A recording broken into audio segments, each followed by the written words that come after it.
Bəzən oyuncaqlar dinləyir, çünki böyüklər bacarmır. Bir uşaq seviləndə bəşəriyyət yenidən doğulur. Uşaq ruhu sındıqda gələcək sükutla cürəyəcək. Uşaqlıq toxunulmaz bir azadlıqdır. Uşaq insanlığın sınağı hər dəfə yenidən yazılan dərsidir. Bir uşağın xoşbəxtliyi dünya dəyişdirə bilər. Uşaqları dinləmək, onları sevməyin ən sadə yoludur. Uşaq gülüşü kainatın ən qədim melodiyasıdır. Hər uşağın gülüşü bir toxumdur. Onu böyütmək isə bizdən asılıdır. Böyüklər dünyanı düzəltmək istəyir, uşaqlar isə sadəcə yaşamaq. Ədalət uşaqlardan başlamaz, heç vaxt böyüklərə çatmaz.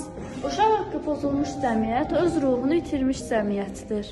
Uşaq hüquqları yalnız kitabda deyil, həyatda da əməl olunmalıdır. Uşaq olmaq çətin deyil.